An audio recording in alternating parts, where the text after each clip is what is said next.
सुकृति और आप देख रहे हैं महाभारत सीधे सिंघू बॉर्डर से लाइव। यहाँ पर सिंघू बॉर्डर पर किसानों ने कूच की जो हरियाणा के बॉर्डर पार कर अब कैसे दिल्ली बॉर्डर पर आए हैं। और यहाँ सिंघू बॉर्डर से एक एक तस्वीर आज महाभारत में आपके लिए लेकर आ रही हूँ। अन्नदाता का आक्रोश आज सड़कों पर है। अन्नदाता और सत्ता के बीच का ये संघर्ष आज सड़कों पर है। अन्नदाता यानी देश के किसान अपनी मांगों को लेकर सड़कों पर उतरे हुए हैं और उसी की ये तस्वीर मैं सिंघू बॉर्डर से आपको दिखा रही हूँ। मेरे पीछे आप देखेंगे रैपिड एक्शन फोर्स तैनात है, दिल्ली पुलिस के जवान तैनात है। ये तैनाती, ये डिप्लॉयमेंट आप हर उस बॉर्डर पर देखेंगे जो हरियाणा से लगता है और हरियाणा से लगते हुए वो बॉर्डर जहां से दिल्ली कूच कर रहे हैं किसान, वहां की यही तस्वीर है। यानी कि ये हैवी डिप्लॉयमेंट, ये सुरक्षा बल तैनात है उन बॉर्डर्स पर इन किसानों को रोकने के लिए। लेकिन बड़ी बात यह है कि जब कृषि कानून को लेकर सरकार बात करने को तैयार है तो फिर ये आक्रोश क्यों? जब बात करने को सरकार तैयार है तो ये तनाव क्यों? और जैसा कि कहा जा रहा है कि इस कृषि आंदोलन के पीछे क्या राजनीति तेज है, इस पर भी आज बात करेंगे महाभारत में सीधे सिंघू बॉर्डर से लाइव। एक रिपोर्ट पहले देखिए।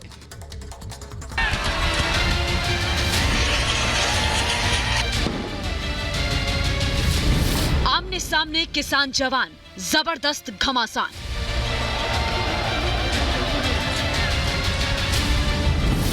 इधर से आंसू गैस के गोले चले, उधर से पत्थर चले। सरकार बातचीत को तैयार तो फिर क्यों तकरार? हमारे को चाहे आधा घंटा रोक लो, चाहे 2 दिन रोक लो, हमने यहीं से निकलना है। आज निकल जाए, कल निकल जाए, 1 घंटे में निकल जाए। संसद से पास कानून पर संग्राम क्यों? किसानों का कंधा वोट बैंक की बंदूक।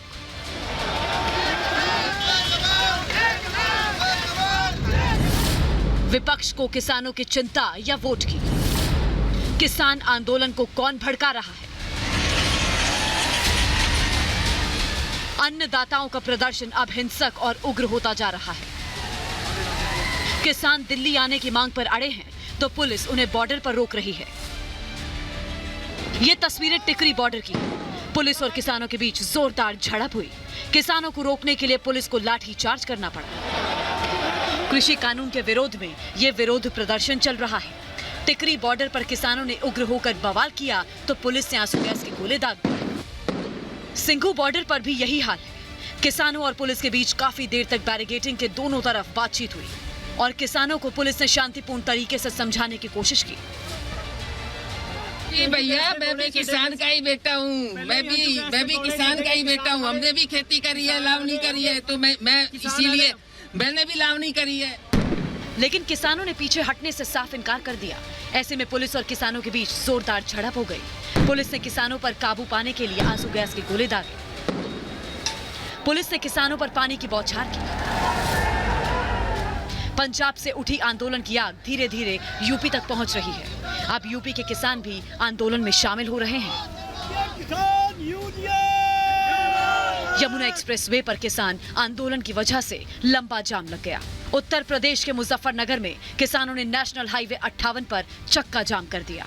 बुलंदशहर और मुरादाबाद में भी किसान सड़क पर उतर आए और दिल्ली की तरफ आगे बढ़ने की कोशिश करने लगे। दिल्ली आने वाले हर बॉर्डर पर यही हाल है। धीरे धीरे किसान दिल्ली कूच कर रहे हैं। केंद्र सरकार किसानों से बातचीत के लिए तैयार है। सरकार ने 3 दिसंबर की तारीख भी तय की है। सवाल है, अगर सरकार बातचीत के लिए तैयार है तो फिर सड़क पर उतरकर ललकार क्यों? 3 दिसंबर को फिर यह वार्ता आमंत्रित की गई है। मैं आपके माध्यम से सभी किसान भाइयों और बहनों को अनुरोध करना चाहता हूं कि चर्चा के माध्यम से ही रास्ते निकलते हैं। भारत सरकार चर्चा के लिए खुले मन से तैयार है। सवाल है, संसद से पास किसान कानून का विरोध क्यों हो रहा है? क्या किसान आंदोलन की आड़ में राजनीतिक रोटी सेकने की विपक्ष की साजिश तो नहीं है? आखिरकार किसान आंदोलन का कैप्टन कौन है? Bureau report, Republic Bharat. और आज सिंघू सिंघू बॉर्डर से आपके लिए लेकर आई हूं महाभारत और यहां से पूछ रही हूं ये सवाल कि सरकार अगर बातचीत को तैयार है तो फिर क्यों तकरार है। सवाल आज महाभारत में यही सिंघू बॉर्डर से पूछ रही हूं कि संसद से पास कानून पर आखिर संग्राम क्यों। सवाल महाभारत में आज ये भी कि विपक्ष को किसानों की चिंता या फिर वोट बैंक की, और सवाल महाभारत में ये कि किसान आंदोलन को आखिर कौन भड़का रहा है, क्योंकि ये आरोप भी लगते रहे कि इसके पीछे राजनीति है, किसानों को भड़काया जा रहा है। और सवाल आज महाभारत में यह भी कि कोरोना काल में आखिर किसान आंदोलन क्यों, क्या ये किसानों की भी सेहत के लिए उनके साथ खिलवाड़ नहीं है। मेरे साथ जो मेहमान जुड़ रहे हैं मैं उनका परिचय आपसे करा दूं। मेरे साथ जुड़ रहे हैं बीजेपी किसान मोर्चा के राष्ट्रीय अध्यक्ष राजकुमार चहर, मेरे साथ जुड़ रहे हैं राजनीतिक विश्लेषक रमनीक मान, मेरे साथ जुड़ रहे हैं एग्रो इकोनॉमिस्ट यानी कि कृषि मामलों के जानकार विजय सरदाना, मेरे साथ जुड़ रहे हैं फार्मा एक्टिविस्ट दुष्यंत नागर, किशोर तिवारी जी मेरे साथ जुड़ रहे हैं और रंजीता मेहता, और थोड़ी देर में मेरे साथ जुड़ेंगे नैफेड के डायरेक्टर अशोक ठाकुर। लेकिन मैं सबसे पहले दुष्यंत जी आपके पास आ रही हूँ और उसके बाद राजकुमार चहर के पास जाऊंगी, रमनीक जी के पास। दुष्यंत जी, सबसे बड़ी बात कि एक किसान को आत्मनिर्भर बनाने के लिए ये कानून बनाया गया। मैं एक बार आपके पास आऊं दुष्यंत जी, उससे पहले ये तस्वीरें दिखा दूं क्योंकि यहाँ थोड़ा अंधेरा हो रहा है, तो बाद में ये तस्वीरें दिखा पाना थोड़ा मुश्किल होगा, लेकिन मेरे अगर विजय दिखा पाए सलील, यहाँ पर देखिए रैपिड एक्शन फोर्स तैनात है। यहाँ सिंघू बॉर्डर पे बड़ी पेट्रोलिंग है, भारी संख्या में सुरक्षा बल तैनात है, न सिर्फ दिल्ली पुलिस बल्कि CISF, रैपिड एक्शन फोर्स और बैरिकेड्स लगे हुए हैं। बैरिकेड्स के उस तरफ किसानों को रोका गया है। यहाँ दिल्ली जो कूच कर रहे थे किसान, उनको किस तरह से इसी सिंघू बॉर्डर पर रोका गया है, बैरिकेड्स लगाए गए हैं। और ये सुरक्षा कर्मी देखिए किस तरह से पिछले 3 दिनों से यहाँ पर इसी तरह से डटे हुए हैं जिससे किसानों को रोका जा सके। तो मुश्किलें उस तरफ भी हैं और मुश्किलें इस तरफ भी हैं। ये बड़ी चुनौती है। अगर किसानों का आक्रोश है तो यहाँ सुरक्षा कर्मियों के लिए भी बड़ी चुनौती है और वो मुस्तैदी से डटे हुए हैं अपने इस काम पर। दुष्यंत जी, मैं आपके पास आ रही हूँ। सबसे पहले बताइए मुझे कि यहाँ अगर सरकार ने तो बातचीत के दरवाजे खोले हैं, बुलाया है किसानों को बातचीत के लिए, तो फिर ये आक्रोश क्यों? देखिए, सरकार से बातचीत के लिए अनुरोध काफी समय से किया जा रहा था। सरकार ने किसानों की आपत्तियों की अनदेखी की। सरकार ने बिना किसानों से बातचीत किए, बिना इनको विश्वास में लिए कानून बनाया, गलत कानून बनाया। आपने कहा आत्मनिर्भर बना रहे हैं। अरे भाई, रेलवे को बेच के आप रेलवे को आत्मनिर्भर बना रहे हो, बैंकों का निजीकरण करके बैंकों को आत्मनिर्भर बना रहे हो, खेतों को उद्योगपतियों को देके आप किसान को आत्मनिर्भर बना रहे हो। आप किसको धोखा दे रहे हो, किसको पागल बना रहे हो। ये 130 करोड़ का देश है। लोग आपकी ये जादूगरी में शब्दों की में आने वाले नहीं हैं।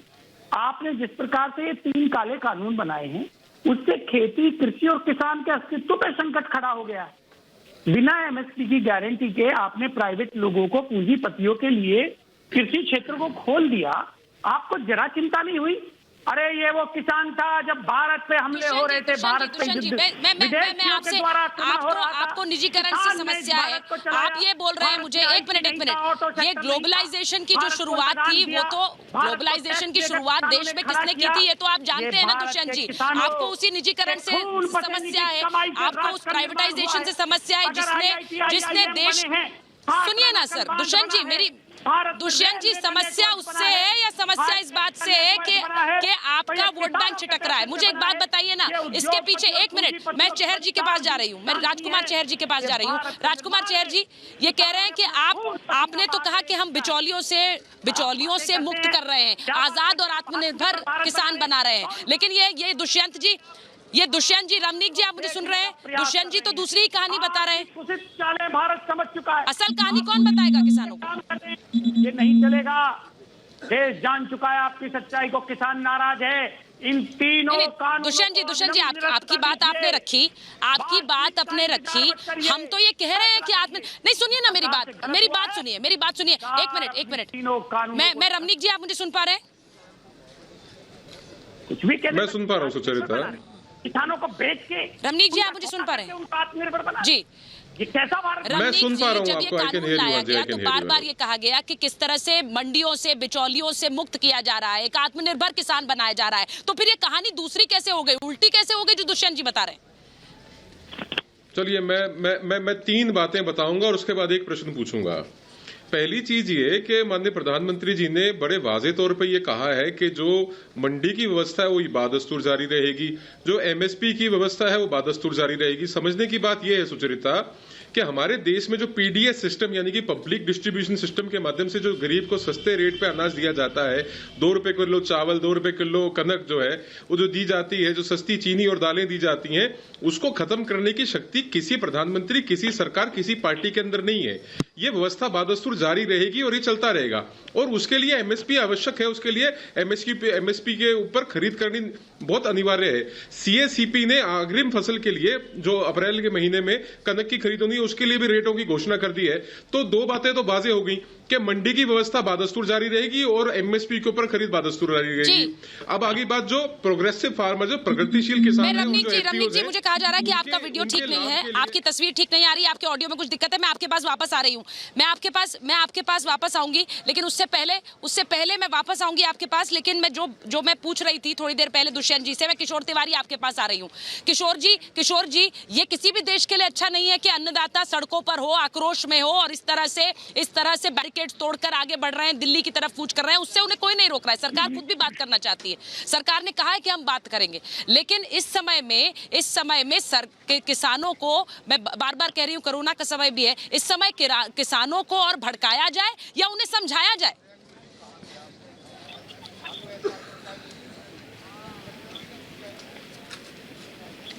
कि समय कोई बराबर नहीं है, किशोर जी, लेकिन आवाज आ रही है आपको मेरी? 5 जून को जो आ रही है ना आवाज, मेरी आवाज आ रही है आपको? जी बोलिए। मेरी आवाज आ रही है? तो मैं जो बात कर रहा था कि 5 जून की रात को जो ऑर्डिनेंसेस लाकर कानून बदले गए, तो जो कानून इंट्रोड्यूस किए उसमें नियम नहीं है। और रमनीक सिंह जो बोल रहे थे उसपे मैं बात को मंजूर करता हूं कि पीडीएस प्रणाली के अंदर पंजाब हरियाणा से 100% एफसीआई माल उठाता है, उनको शंका निर्माण हो गई है। और वो शंका इसलिए है कि एमएसपी प्रोटेक्शन की बात ये तीनों कानून में नहीं है। प्राइम मिनिस्टर जी ने बोला है कि वो लागू रहेगी। इनकी मांग है कि कानून में उसका प्रोविजन कर लिया जाए। अब बात 2 महीने से इनका आंदोलन चल रहा था और अब ये लोग दिल्ली आने की बात कर ली। अब मुझे लगता है कि कल इनको हरियाणा के बॉर्डर पर रोका, आज हरियाणा ने अपनी बॉर्डर खोल दी। मैं आज भी कहता हूँ नरेंद्र तोमर जी किसानों के पास जाकर, नरेंद्र तोमर जी किसानों के पास जाकर किसानों से बात करें। मैं ये बात कर रहा हूँ कि नरेंद्र तोमर जी किसानों के पास जाकर बात करें। और मैं आपसे ये बात कहती हूँ, रुकिए सर, आपने कहा 1 मिनट सुनिए मेरी बात। किशोर जी, आपने कहा नरेंद्र तोमर जी जाए किसानों से बात करें। वो तो बार बार ये कह रहे हैं कि हम किसानों से बात करना चाहते हैं, वो तो ये नहीं कह रहे कि हम किसानों से बात नहीं करेंगे। 3 तारीख भी उन्होंने कही कि हम किसानों से बात करना चाहते हैं। तो जब एक तारीख मुकर्रर है, सुनिए मेरी बात, जब एक तारीख मुकर्रर है बातचीत के लिए, तो उससे पहले इस तरह से हरियाणा के बॉर्डर क्रॉस करके फिर दिल्ली का बॉर्डर में घुसने की कोशिश, मैं सिर्फ ये पूछ रही हूँ कि ये सब करने से क्या हासिल होगा? और उसमें फिर उकसावे की राजनीति की बात होती है, तो फिर मैं सभी पार्टियों ने किया, लेकिन कल जहर जी आप मुझे सुन पा रहे हैं? ऐसा मेरा आरोप है। एक मिनट किशोर जी, आप ही की बात मैं उठा रही हूँ। आपने कहा नरेंद्र तोमर जी को बात करनी चाहिए, उन्होंने तो दिन तय किया है, उन्होंने तो कहा है कि 3 तारीख को बात हो। तो उससे पहले इस तरह का उग्र प्रदर्शन, मैं बार बार कहती हूँ कि अन्नदाता का आक्रोश किसी भी देश के लिए अच्छा नहीं है। और अगर देश के किसान गुस्से में है या कोई बात रखना चाहते हैं तो उस बात को सुना जाना चाहिए। चहर जी, उस बात को तो सुना जाना चाहिए।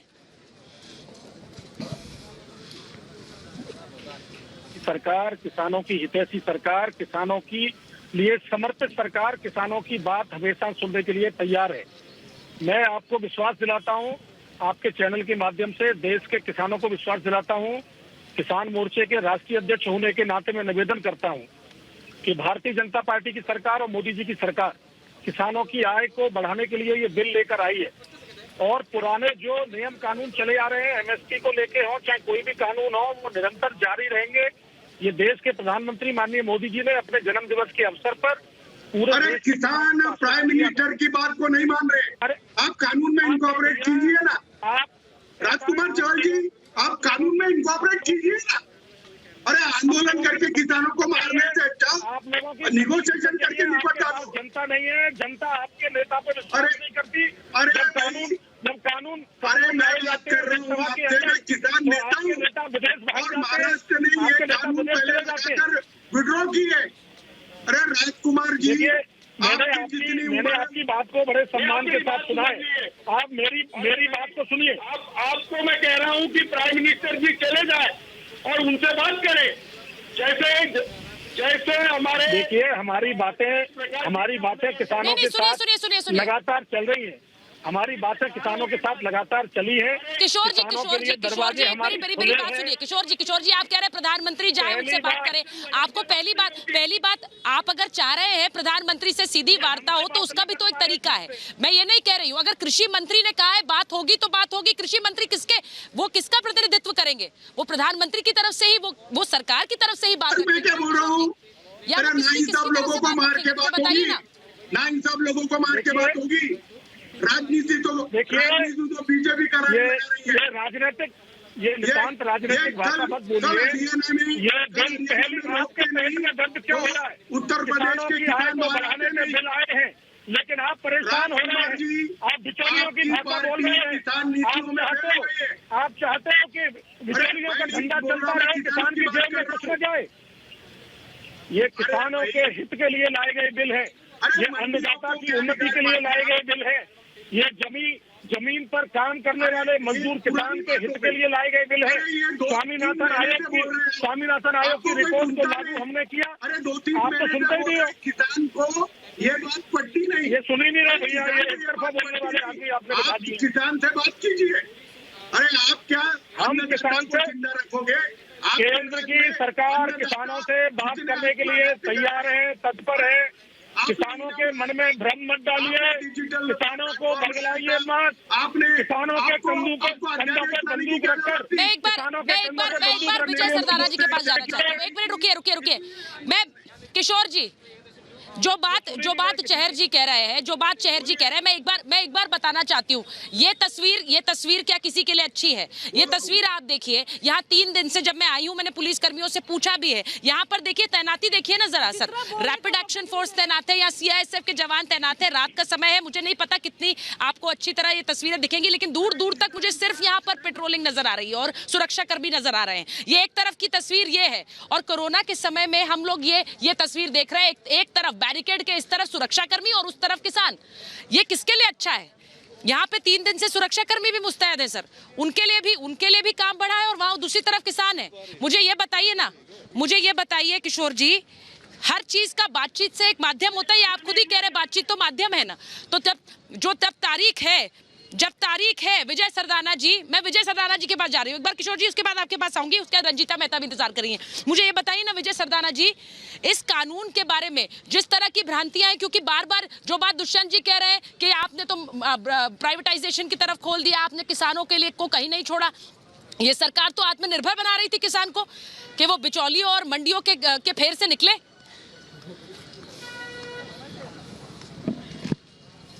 देखिए, ऐसा है कि जब आप और हम किसी चीज़ का 50 रुपये देते हैं तो किसान के पास 3 से 5 रुपये पहुंचता था। आज तक 70 साल तक किसानों का शोषण होता रहा, किसानों को उनकी कीमत नहीं मिली। तब ये राजनीतिक पार्टियों ने क्यों नहीं प्रदर्शन किए? ये लोग कहाँ थे जो आज हितैषी बन रहे हैं? पहली बात। दूसरी बात, उनकी अब आप एक है बात सुन लीजिए। अब आप बहुत बोल चुके, अब दूसरों को भी मौका दीजिए।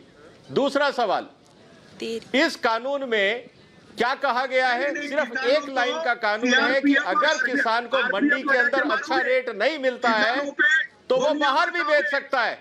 अब आप चुप नहीं रहेंगे क्योंकि आपकी पोल खुल रही है। अब आपकी पोल खुल रही है, आप चुप नहीं रहेंगे। मैं वही आ रहा हूँ, आप जरा शांति रखिए।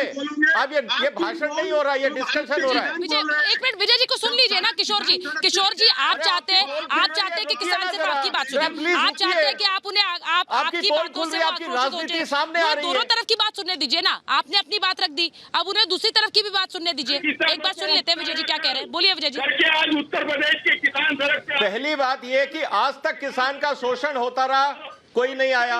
कानून ये कहता है कि मंडियों के अंदर अगर किसान को सही रेट नहीं मिलता है आप मंडी के बाहर भी बेच सकते हैं।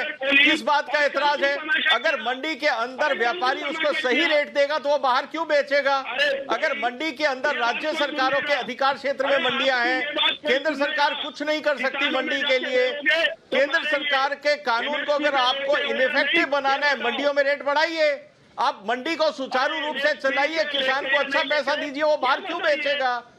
अगर किसान को प्राइवेट सेक्टर को माल नहीं बेचना है, जैसे कोऑपरेटिव की अपनी डेयरी है, किसान अपनी संस्थाएं बनाए और माल बेचे, कोई कानून नहीं रोक रहा है। ये जो नेतागिरी आप सड़कों पे कर रहे हो, इससे आपका पॉलिटिकल फंडिंग रुक गया है। समस्या कुछ और है। समस्या ये है कि मंडियों से जो आपको चंदा मिलता था अब वो चंदा नहीं मिलेगा। झगड़ा इस बात का है, झगड़ा किसान नहीं है, झगड़ा पॉलिटिकल फंडिंग है, चंदा है जो अब आपको नहीं मिलेगा, इसलिए आप इतने विचलित हो रहे हैं। कानून में आज तक कोई कमी आपने। मैं एक बार रंजीता मेहता जी के पास जाऊंगी, लेकिन मैं बार बार ये पूछ रही हूँ, मैं ये पूछ रही हूँ कि जब आप बार बार कहती हैं रंजीता मेहता जी, जब आप बार बार ये आप लोग कहते हैं कि किसान इसके खिलाफ है, किसान इसके खिलाफ है, तो किसान तो देश भर में है। किसान सिर्फ एक राज्य में नहीं है, किसान देश भर में है। ये आक्रोश पंजाब से क्यों फूट रहा है? मैं पहली बात, और दूसरी बात ये मुझे ये भी बताइए कि बार बार ये क्यों कहा जा रहा है कि किसानों को एक तरह से भड़काया जा रहा है। मैं एक बार सलील से कहूंगी अगर जल्दी से तस्वीरें दिखाएं। मैं सिंघू बॉर्डर पर हूँ और मैं आपको इसलिए दिखा रही हूँ क्योंकि यहाँ पर देखिए, यहाँ पर पूरी तैनाती रैपिड एक्शन फोर्स की, और देखिए किस तरह बैरिकेड्स लगे हुए हैं। सलील अगर आप दिखाएंगे, बैरिकेड्स लगे हुए हैं कि क्रॉस करके कोई ना आए। मैं आ रही हूँ रंजीत जी, आपके पास आ रही हूँ रंजीत जी, लेकिन उससे पहले मैं एक बार फिर दिखा देती हूँ कि किस तरह से एक युद्ध भूमि सी बन गई है यहाँ पर।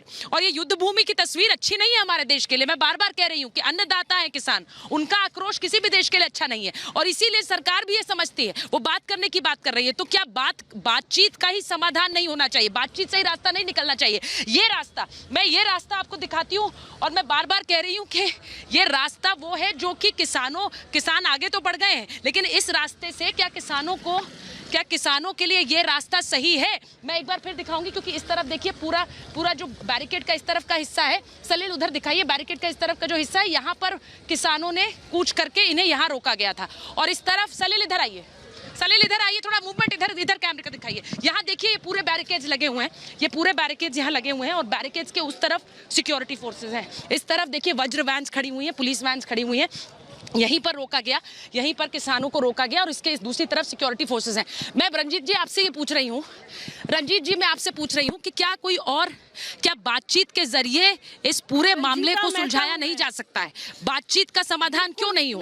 मैं एक चीज जी बोलिए रंजीता जी। आपको जवाब दूंगी, एक चीज का आपको जवाब दूंगी। देखिए, एक हफ्ता पहले नरेंद्र सिंह तोमर से पंजाब और हरियाणा के 21 संगठनों के जो मुखिया थे वो मिलने के लिए गए और अपनी मांगों को वहां पर लेकर गए, पर नरेंद्र सिंह तोमर जी की सिर पर जू नहीं रहेंगी। वो किसी भी मसले पे ना तो हल पे आने के तैयार थे, ना ही उनकी मांगों को मानने के लिए तैयार थे। उसके बाद संगठनों ने घोषणा की कि हम इतने तरीकों ये करने जा रहे हैं। सरकार 3 दिन से उनको घरों से उठा रही है, उनके मुखियों को, उनको अरेस्ट कर रही है। उनके घरों में शादियां हैं, उसके बावजूद उनको घर पे घुसकर अरेस्ट कर रही है। तो क्या सरकार को नहीं पता था कि सड़कों पे ये तांडव होने जा रहा है? बड़े बड़े पत्थर लगाकर उनको रोका जा रहा है, उनके ऊपर पानी की बौछारें की जा रही हैं, उनके ऊपर आंसू गैस के गोले ठोके जा रहे हैं, उनको वहां पे खदेड़ा जा रहा है। मैं इनसे पूछना चाहती हूँ नरेंद्र सिंह तोमर जी से, जब एक हफ्ता पहले किसान आपके पास आए थे, सारे संगठनों के मुखिया आपके पास आए थे, चेहर जी जवाब दीजिए इसका, चेहर जी जवाब दीजिए, जो बात रंजीता जी कह रही है उसका जवाब दीजिए चेहर जी।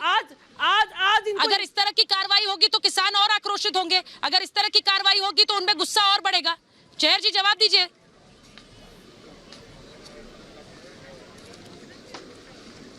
और केंद्र की सरकार और नरेंद्र तोमर जी ने, पीयूष गोयल जी ने पिछले दिनों बातचीत की थी किसानों के साथ बैठकर। अभी आगे की डेट भी तय हो गई थी। किसानों के दरवाजे सरकार तक आते हैं, सरकार किसानों तक जाती है। किसानों के लिए हम तैयार हैं, हम किसानों से बातचीत करना चाहते हैं। और सुनिए, मैं आपको एक बड़ा स्पष्ट कह दूं, केवल ये राजनीतिक एक षड्यंत्र है किसान को और जवान को भिड़ाने का। किसान को और जवान को आमने सामने लाने के लिए ये कर रहे हैं। इनकी राजनीतिक मजबूरी हो गई है, इनके नीचे से जमीन खिसक गई है। अगर आपकी सरकार नौ सिक्किया सरकार है और आपकी सरकार किसकी, तो आपकी है जनाब। अभी आप देखिएगा आपकी जो जमीन नीचे की है, ऊपर की है, दाएं की है, बाएं की है, ये किसान है। अगर इसको आप उड़ाएंगे जो पेट और पीठ एक कर, पहली बार किसानों के लिए उनकी आय को बढ़ाने के लिए विधेयक लाए गए। ये किसानों के हित के विधेयक है, किसानों की आय बढ़ेगी। इन लोगों की मजबूरियां है कि बिचौलियों का साथ देने वाले मुझे लोग बताइए, अगर अशोक ठाकुर जी हमारे साथ जुड़ गए हैं, अगर अशोक ठाकुर जी हमारे साथ जुड़ गए तो मुझे बताया जाए। आपने राज्यसभा में दोनों मस्जिद से बात किया, आपने किसी एक भी से पूछा? लोकसभा और राज्यसभा से रंजीता जी आप कह रही हैं आपको आप किसानों के लिए फिक्रमंद है। रंजीता जी सुन लीजिए मेरी बात, संजीता जी मेरी बात सुन लीजिए। जब इसे कहा जा रहा है कि ये आजाद भारत में किसानों के लिए सबसे बड़ा कृषि सुधार है, तो इसमें मुझे बताइए, चहर जी उसका जवाब देंगे, क्या आपत्ति है आपको? अगर किसान अपनी जो उपज है वो उसे बेच सके फ्री, तो उसमें क्या दिक्कत है? उसके बाद मैं रमनीक जी के पास जाऊंगी। आपको एमएसपी पे गारंटी करने में क्या प्रॉब्लम है? दिक्कत ये है कि आप यानी झूठ बोल रहे हैं, एक सुधार लाए, 3 कानून लाए, लेकिन वो झूठ है, आप ये कह रही हैं। बिल्कुल झूठ बोल रहे हैं, बिल्कुल झूठ बोल रहे हैं ये लोग, बिल्कुल झूठ बोल रहे हैं। वो झूठ है रमनीक जी, वो झूठ है रमनीक जी, वो झूठ है। अपराध होगा। रमनीक जी बताइए वो झूठ है क्या? रमनीक जी बताइए मुझे। सुचरिता देखिए, हाँ सुचरिता देखिए, दिलचस्प बात क्या है। धन्यवाद। मेरा नाम रमनीक है, मेरे से सवाल पूछा गया, मेरे को उत्तर देने का अवसर दीजिए, धन्यवाद।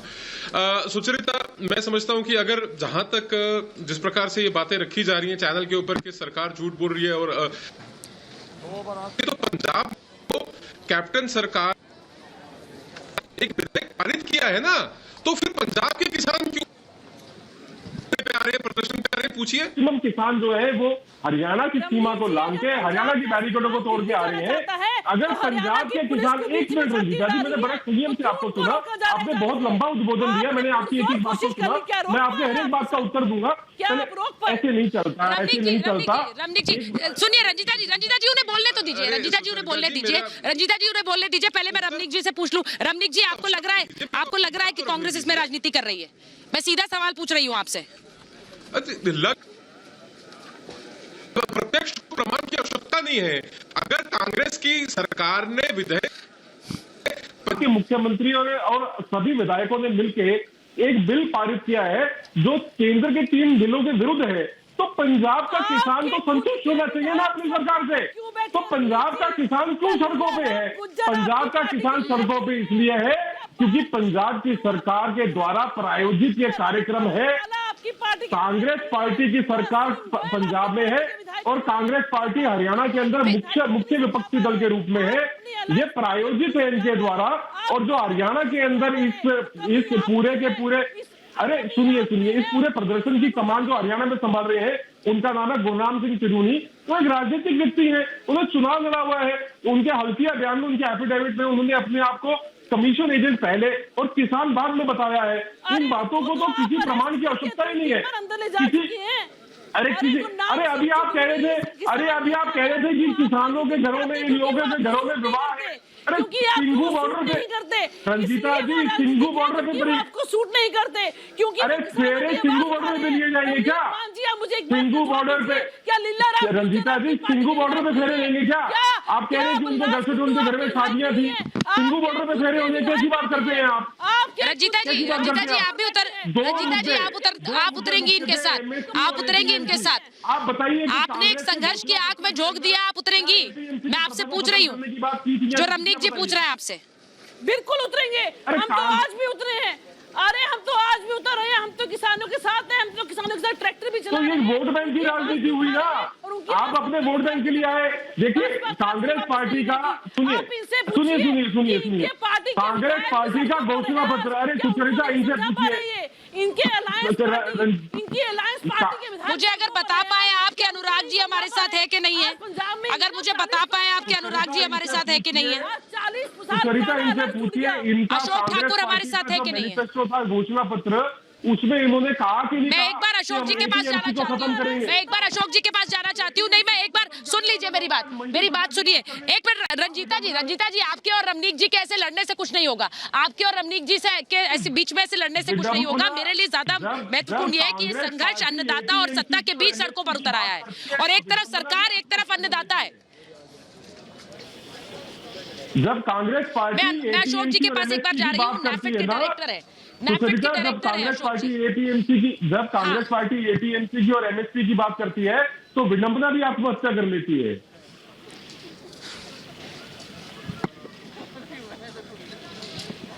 मैं चेहर जी से पूछ रही हूँ एक बार। चेहर जी, ये राहुल गांधी कह रहे काला कानून है, यानी कि देश की संसद ने काला कानून पास कर दिया। देखिए, राहुल गांधी जी ट्रैक्टर पर बैठकर पीछे सोफा लगाते हैं, किसान के ट्रैक्टर पर चलने का किसान की मजाक उड़ाते हैं। हाँ। राहुल गांधी के चेले इंडिया गेट पर ट्रैक्टर को जलाने का काम करते हैं। बोलना बंद कर दीजिए जनाब, शर्म आनी चाहिए इनको। झूठ की बुनियाद पर कांग्रेस पार्टी टिकी है। राहुल गांधी कांग्रेस ट्रैक्टर पर बैठे थे, स्वयं ट्रैक्टर चला जब बिल आया था लोकसभा के अंदर तो राहुल गांधी छुट्टियां काट रहे थे विदेश में जाकर। उनकी माताजी भी हिंदुस्तान के अंदर नहीं थी, पार्लियामेंट के अंदर नहीं थी। इन्हें होश नहीं है। आज तक किसानों की दुर्दशा के दोषी यही है। कांग्रेस पार्टी ने किसानों को कहां से कहां पहुंचा दिया। आज किसानों की चिंता नरेंद्र मोदी जी कर रहे हैं। आज किसान की जेब में 6,000 रुपए किसान सम्मान निधि देने का काम नरेंद्र मोदी जी ने किया। आज किसानों के हित में ये बिल लाए हैं। ये तिलमिला क्यों रहे? ये तिलमिला क्यों रहे? आप किसानों आप किसान समझे हुए हैं। पूरे देश का किसान मोदी जी के साथ है। पूरे देश का किसान मोदी जी के साथ है।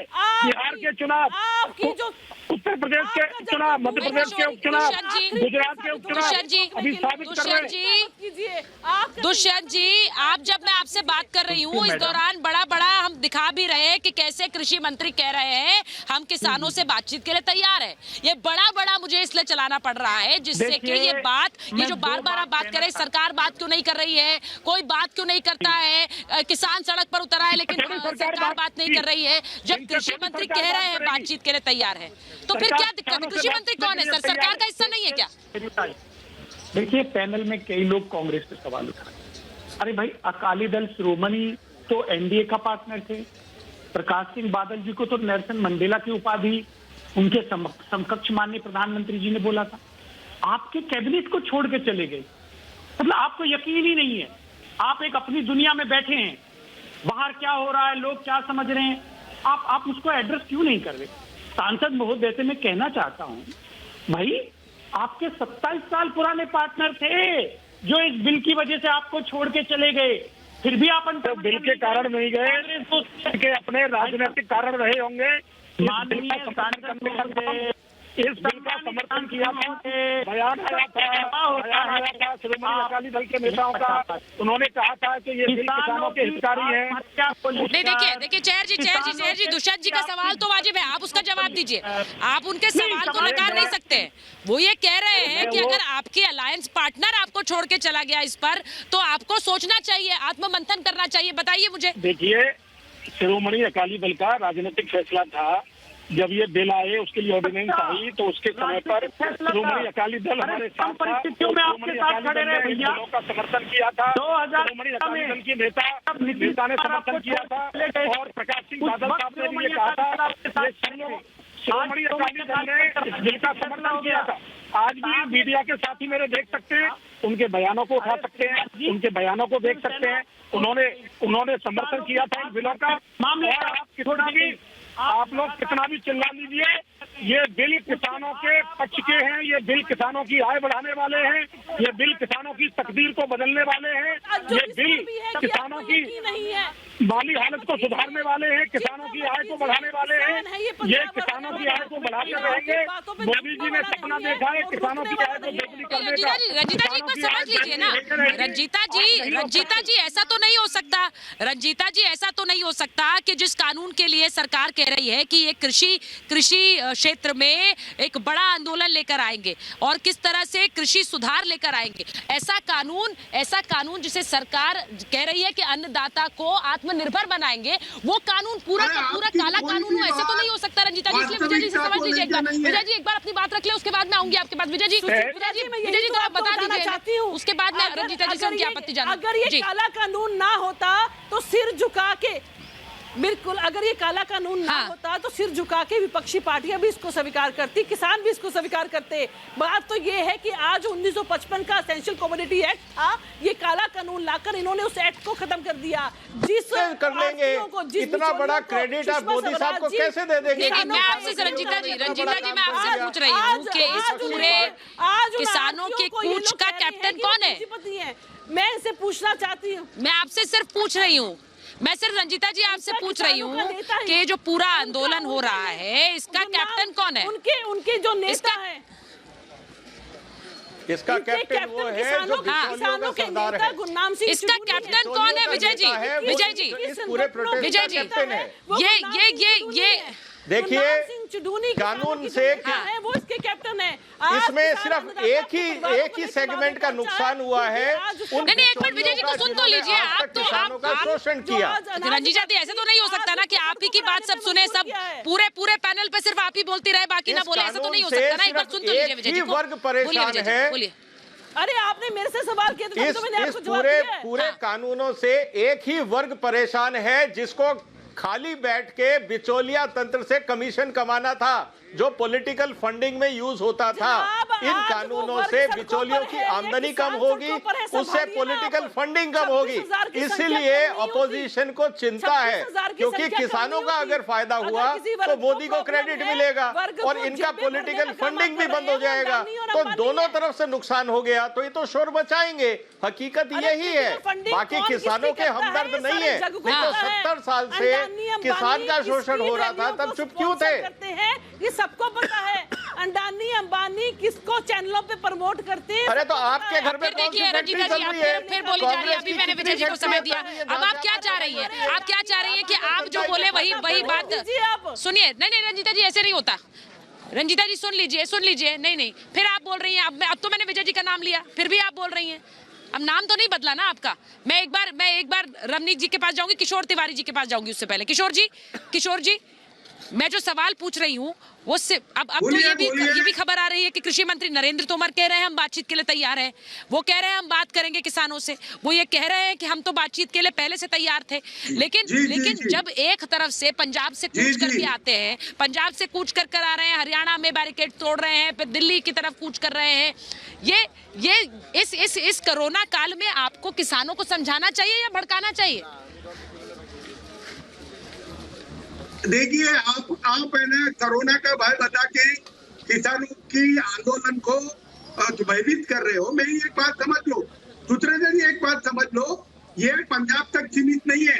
उत्तर प्रदेश के बागपत से लोग आ रहे हैं, मध्य प्रदेश से किसान आए हैं और तमिलनाडु से भी किसान आए हैं, महाराष्ट्र से भी किसान आए हैं। अब ये राष्ट्रीय आंदोलन करने के पीछे का श्रेय खट्टर सरकार को गया है। आप किसान को रोको मत, किसान से बात वही करो। ये मैंने आपसे पूछा नहीं था, आपने बताया। नरेंद्र तोमर साहब आपने बताया कि सब जगह से आ रहे हैं किसान।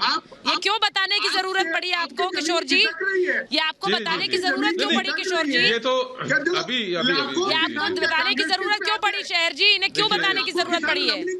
मैंने सवाल शुरू में कहा था कि जो आक्रोश है वो देश भर में होना चाहिए, देश भर के किसानों में होना चाहिए।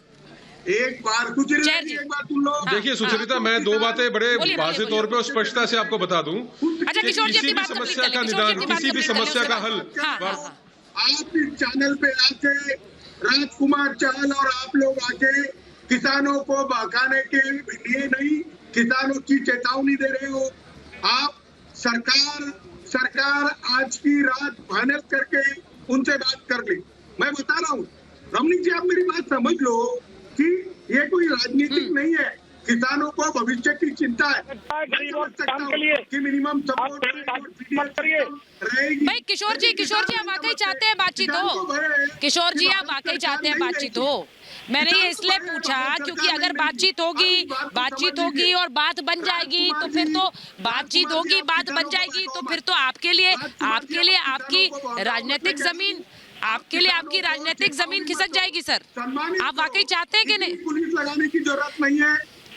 किशोर जी, किशोर आपके मेहमानों का स्वागत है। उनको क्वारंटाइन नहीं, आपको ये क्यों लग रहा है? भारत की रीढ़ है। मैं रमनीक जी आपके पास जा रही हूँ। रमनीक जी, दुष्यंत जी, हाँ दुष्यंत जी रमनीक जी को लीजिए, दुष्यंत जी और रमनीक जी को लीजिए, दुष्यंत नागर और रमनीक मान।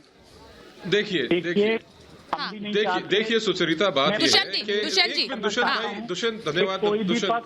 चाहे हमारे किसान भाई हैं या पुलिस है दिल्ली, कोई भी हिंसात्मक कार्रवाई, उकसावे वाली कार्रवाई ना हो, प्रेम से दोनों पक्ष बैठें और किसानों की जो मांग है मोदी जी को बड़ा दिल करके उनको सुनना चाहिए, उनको मानना चाहिए। अगर किसान ये कह रहा है कि भाई हमारे ये काम के बिल नहीं है और मोदी साहब और उनकी सरकार किसानों का भला करना चाहते हैं तो उनको वापस ले लीजिए, कौन सी बड़ी बात? नहीं, और दुष्यंत जी मैं आपको बता दूं कि हिंसा तो नहीं हुई है, हिंसा कहीं नहीं हुई है और होनी भी नहीं चाहिए। देश के अन्नदाता पर कोई हिंसा के ऊपर कोई लाठियां चलाएगा या हिंसा होगी, ऐसा हम उम्मीद भी नहीं करते और होनी भी नहीं चाहिए। बिल्कुल सही आप कह रहे हैं और अच्छी बात यह है कि अभी तक ऐसी कोई तस्वीर नहीं आई है रमनीक जी। लेकिन अगर आप बार बार ये कहेंगे कि बातचीत ना कर या अगर आप बार बार ये कहेंगे कि बातचीत ना हो और इस तरह से सड़कों पर उतरे रहे, अगर आपने किसानों के हित के लिए लाए हैं तो आप इनमें अमेंडमेंट मत करिए। कौन आपसे सुनिए सुचरिता, अरे दुष्यंत भाई सुना आपको, नागर साहब सुना मैंने आपको, आपने रमनीक जी बोलिए, बोले दीजिए, रमनीक जी बोलिए। सुचरिता जी धन्यवाद दुष्यंत धन्यवाद, मैंने सुना आपको, धन्यवाद दुष्यंत। हाँ, तो सुचरिता ऐसा है कि यदि देखिए व्यवस्था क्या है, एमएसपी बादस्तूर जारी है, एपीएमसी की प्रथा बादस्तूर जारी है, सीएसीपी के माध्यम से बढ़ के एमएसपी के भाव आते रहेंगे।